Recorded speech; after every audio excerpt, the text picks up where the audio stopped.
How are we doing, folks? Your host Moose here on the Pitt Panthers Football Network as we welcome you to our Season 5, Week 9 around the NCAA recap show, coming off a Panthers action-packed victory 41-20 over the Virginia Cavaliers. A 3-touchdown, 128-yard performance from Jay Keys on the offensive side of the football. A great game from Barry Jenkins, sack and an interception as the Panthers forced 3 turnovers from Virginia en route to the victory. And what was interesting about this game, the scoring, if you look at the first quarter, the third quarter, the fourth quarter, all even, and that 21-point outburst by the Panthers in the second quarter proved to be the difference, including Jay Keys with 2 touchdowns in the second quarter and 2 touchdowns in the final minute 26 of the second quarter of the first half that took Pitt into halftime with a 31-10 lead, and there was no looking back from that. A great game for the Panthers, very good in the red zone yet again. Their only time they didn't score when they were in the red zone was when they ended up kneeling out the clock at the very end of the game. 425 yards of offense, 159 yards of rushing, but not in a typical fashion of what you'd expect. Jay Keys was actually a very prolific runner for the Panthers, as well as Kenny Pickett had a nice game as well. And what was good to see out of Kenny, 3 touchdowns to just 1 interception, 266 yards on 34 passes. Very good game for Kenny. Also ran for a touchdown and 20 yards. Keys had 52 yards on the ground on 8 carries. Best yards per carry for the Panthers for anybody that had more than 1 rush. And Sibley had a nice game. 76 yards for 18 attempts, 4.2 average. What you did see, though, CJ London, tough day at the office. 2 catches for a loss of 2 yards.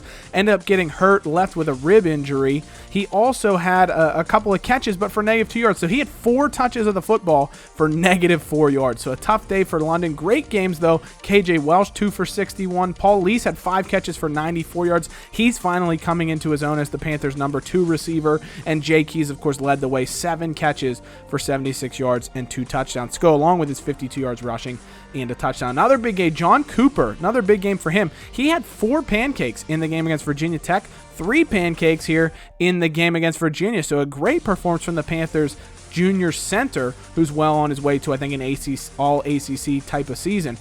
3 tackles for a loss for Darren Toth, a sack for Toth. Jason Jordan and Barry Jenkins each had a sack. Avery Heller led the way again with 9 tackles. He also had an interception, which was great to see. Kaiser Scott, I thought, had a very good game. Nearly had 2 interceptions, ended up with 1. Also had a pass defended. He should have had 2 passes defended.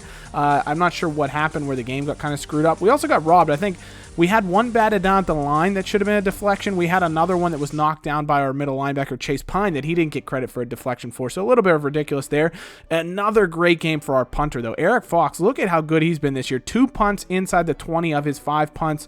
A net that was only like a yard and a half average lower than his actual kicking average, which was incredible. Artis Scott averaged 33 yards on his returns as well. Pitt, our special teams have really stepped up this season. The kick return game's been very good. Whaley's been decent on punt returns. And then the kicking, Jay Bump's been incredible. He won the game for us against Virginia Tech. And then Eric Fox with an incredible performance here against Virginia. Interesting, we've been a lot worse against the run than we had previously. We've been giving up about 140 to 145 yards a game against the run this season, and about 160 against the pass. Now all of a sudden Virginia just went for near 400 yards passing against us, and they ran for like 20 yards total. So a complete turn of events there. It was the nature of the fact that when you go up 21 points, the other team's going to have to pass the football. They couldn't do anything running the football, and so they had to resort to the aerial attack. And we still were able to do a great job turning the football over and playing takeaway and creating opportunities for ourselves to win this football game. Around the ACC, though, Georgia Tech, another big win over North Carolina. I think they're 4-1 in the ACC now, and they're actually just behind Pitt with an opportunity to try and claim the ACC Coastal Division title. Clemson, of course, game-winning field goal with 9 seconds to play. They had 10 points in the fourth quarter to end up squeaking out a tight victory over NC State, but they don't ask by how many. They don't ask how. They just ask how many wins, and Clemson's got another one here. Miami ends up beating Notre Dame 35-30. Big win for the Hurricanes. Big blow for Notre Dame's, just season ranking overall, and we'll be playing them this week, so it doesn't help us out.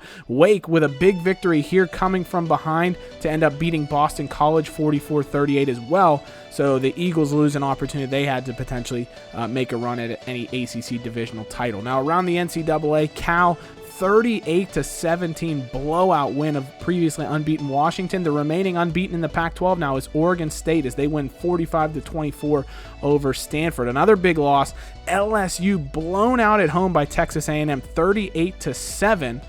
So a tough loss there for the Tigers. They dropped to 5-4.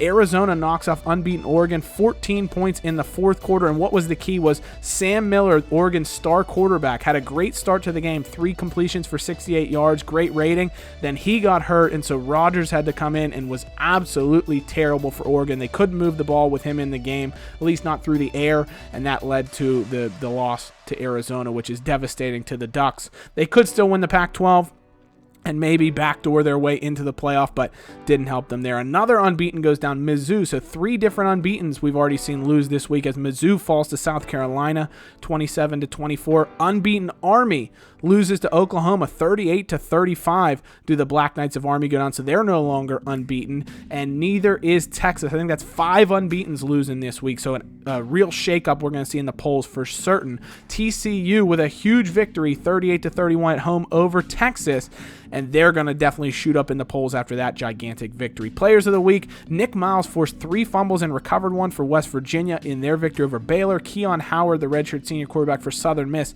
7 touchdowns and over 450 yards of offense in their victory over Rice. That's an incredible performance for Howard there and Southern Miss. Now as we look at the ACC players of the week, Phil Henry, redshirt sophomore running back for Georgia Tech, 168 yards on the ground, 3 touchdowns. He also had 4 catches and a touchdown, so he even outshone the performance of Jay Keys this week. And Tabrius Peterson, the redshirt senior outside linebacker for Louisville, 2 sacks, forced a fumble, 5 tackles for a loss in Louisville's game against Florida State to win ACC Defensive Player of the Week honors. And Artavis Pierce takes over the Heisman race for undefeated Oregon State. 15 rushing touchdowns on the season already, almost 1,000 yards on the ground as well. He's been fantastic. 4 more touchdowns in the victory over Stanford, so a great game for him. Stephen Davis has been fantastic for Auburn, already over 1,000 yards on the ground, and he's racking up touchdowns as well, so they're probably the top 2 favorites right now. Jawan Pass with a not-so-great day in Louisville's game against Florida State, which hurts him, and Rico Dowdell's into the comparison as well. Surprise, De'Aaron King seems to fall every time Alabama doesn't play, but Bama does take over the number 1 ranking in the polls. Pitt jumps up to 2 after their victory over UVA, and TCU goes from 7 to 3 with their win over Texas. Texas does fall all the way back to 8, but that's just because all the unbeatens are ahead of them. So Texas, to be honest, I think they're probably better than Houston, Oregon State, likes of those teams, but the pollsters decide to put the unbeatens ahead of them. So Oregon State jumps all the way up to number 7 from number 12 with the virtue of their victory over Stanford. You also see Oregon falls back to number 12 with their loss. Washington falls back to number 13 with their loss to Cal, who's now into the rankings at number 22. Missouri falls back to number 16 after their loss to South Carolina. So they lose to a ranked team, which isn't the worst of things, but it does drop them back. West Virginia stays at 24 with their victory over Baylor. LSU and Florida State out of the polls following their losses. And right now in the Coastal Division, it's down to Pitt and Georgia Tech pretty much. Every other team in the Coastal has at least 2 losses. Pitt and Georgia Tech still to play. If Georgia Tech beats the Panthers, it'll be their conference to lose. If Pitt wins, it's pretty much all but over because they'd have to lose 2 conference games to even have a chance of not winning. On the Atlantic side, Clemson and Louisville, 2 teams that you pretty much regularly see towards the top of the conference, and they're going to do battle yet again. Clemson beat Louisville already this season, so they have an opportunity to basically win out or even lose a game in conference and still end up winning the Atlantic Division title. So we might be headed for another Pitt-Clemson ACC Coastal Division clash. 3rd time's the charm, the rubber match between the 2 as we move forward. Some big games around the conference, though a lot of non-conference games as well. NC State, Minnesota, Pitt, Notre Dame. Georgia Tech will go to Houston. So tough non-conference schedule for the Yellow Jackets here as they try and take on undefeated Houston away from home. But big game in the ACC for Clemson as they take on Wake Forest, who was very good, of course, last year and beat the Tigers back when they had Kendall Hinton at quarterback. Jamie Newman will look to replicate that on Thursday Night Football. Penn State, big non-conference game as they head to Blacksburg to take on Virginia Tech, who's really struggled this year, but the Hokies still have a very good offense. Number 14 in the country, they'll go up against the number 15 defense by yardage in the country in Penn State. Also unbeaten Houston, like I said, takes on Georgia Tech, who's been on a very good hot string, so that should be a great matchup. Ole Miss, with the incredible level of talent they have, number 25 in the country, will take on number 14 Texas A&M and their number 3 ranked pass offense. Ole Miss has been very good against the pass, so that should be a good showdown there. And then TCU, they just went to 6-0. They knocked off number 1 Texas. Now they have to travel to Norman and take on number 11 Oklahoma. Just a incredible string of games for TCU in the Big 12 here. They just beat Oklahoma State, then they beat Texas. Now they have to beat Oklahoma, so a lot of ranked opponents that they'll play. Another 2 ranked teams going head-to-head in 7-1. Cal just got into the rankings by beating undefeated Washington. They'll take on unbeaten Oregon State and Corvallis. So that should be a great Pac-12 showdown, potentially to try and get closer to a Pac-12 title game berth for either one of those teams. Oregon will try and rebound against Stanford. Arkansas will take on Auburn in a nice ranked matchup. You got Washington taking on Utah. Utah's still winless, I think, on the season, and so tough run for them. And then your Pitt Panthers will host the Notre Dame Fighting Irish in a great game here at Heinz Field. Should be a fantastic battle. Notre Dame's really been interesting this year. They've passed the ball fairly well with Ian Book as their starting quarterback. Their defense has been very good, but they haven't been spectacular. It's tough to say for Notre Dame. They have an incredible amount of talent, as they always seem to do so on the team, but they don't just live up to that talent. So it'll be interesting to see which Notre Dame team comes out in this matchup, because if you look at them, they lost their season opener to a Temple team that is 4-2, but it's Temple. They lost in overtime Temple. They lost to 2-6 NC State, but then they beat a very good USC team 37-30. They beat what looks like a good Georgia Tech team so far this season very handedly, and then they lost to Miami last week. So you never know what Notre Dame team you're going to end up facing from week to week. And the Panthers hope it's one that will give up plenty of yardage, as Kenny Pickett had another great game, 266 yards passing and 3 passing touchdowns. Jay Keys had 3 touchdowns by himself. He's up to 8 on the season and over 40 catches. So I think he should be in consideration for the Biletnikoff potentially. And then you look at Ian Book on the Notre Dame side of the football. Similar numbers to Kenny, to be honest. 17 touchdowns against 9 interceptions, 1,800 yards in 8 starts for the senior quarterback. So he's been good. Canari's been similar to Todd Sibley in terms of rushing yards. But the big thing for Notre Dame is they're going to be missing one guy, and that's Javon McKinley, their number 1 receiver. I think he might even be the number 1 player on their team by overall. He was off to a great start this season, 96 yards per game. He was their number 1 receiver in terms of yardage and catches, and he's going to be missing out on this game. That's a huge loss for a Fighting Irish team that, they have a ton of pieces that can pick up for him when he's gone, but it's still a player that they would love to have in the lineup. That's a great guy for Ian Book to find anytime he needs to find an open receiver. McKinley's not the fastest, but he gets the job done for Ian Book, who, the redshirt senior quarterback, he's got good speed, he can move around, and he's done a nice job passing for Notre Dame. He's not been spectacular, but you don't expect him to be. He's a bit of a game manager, but he does a nice job distributing the football and letting the playmakers that they have all over the field make plays. Now, when we look at halfback, that's probably the one area where they're maybe a bit weak. They've got Nick Canary as their starting tailback, 77 yards a game. He's a decent player with good speed, but then behind him, Cody Carter should be a very good player from Florida. He's a very good true freshman, nice talented player, but again, he's very young. So at halfback, they're not particularly spectacular. Wide receiver is a completely different story, though. Even without Javon McKinley, they have 5 guys that can beat you all over the field. Chase Claypool, redshirt senior, fantastic player, 34 catches already this season. He's more of a possession guy for them, and he's been very, very good. Then they have Kevin Stefferson, the redshirt senior from Jacksonville, very good player. Ken Murray, also a guy that offers a lot of ability. Connor Marks, more of a possession guy. And then Taylor Patterson, take a look at this guy, redshirt freshman from Blacklick Estates, Ohio. He played on the same high school team as Pitt's Jay Keys. He was actually a receiver on that team. 94 speed, one of Jay Keys' favorite targets, because Jay Keys played quarterback in high school, keep in mind. The Panthers recruited him and actually brought him in as a quarterback. They've since converted him, of course, to one of the best receivers in the country, but he was a quarterback throwing passes to Patterson back in high school, so it'll be interesting to see what kind of impact he potentially has on the game, matched up, on the opposite sideline from his former high school teammate. Now, when you look at Notre Dame on the offensive line, they're really good. A lot of really good linemen, a lot of talent there for this Notre Dame team.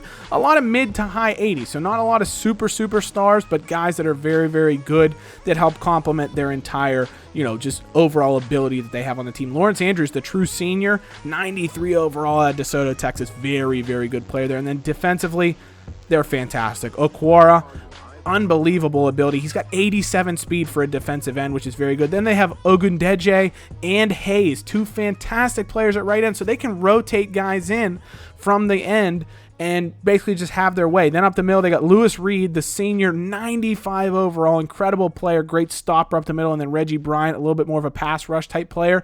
It's going to make things very, very interesting for the Panthers trying to shut down this Notre Dame rush. Then they have Jameer Jones at outside linebacker. Terrell Smith, probably one of the weak points, but he should play. He's questionable for the lineup, but he should play.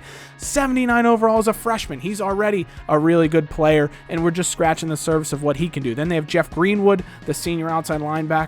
Brett Meeks, who remember 2 weeks ago was player of the week in the NCAA for making 3 interceptions. He's one of the fastest players in college football, 99 speed, 98 acceleration. He can absolutely burn, and he's got 4 interceptions on the season, 3 of them coming recently in one game. Then they have Cornelius Young. They have John Flynn, 3 very, very good corners. And what there's really interesting about all these guys, Jim Goins included, they all have great speed, which the Panthers don't have the fastest receiver core. Paul Lease, Benjamin Ogden have good speed, but not great.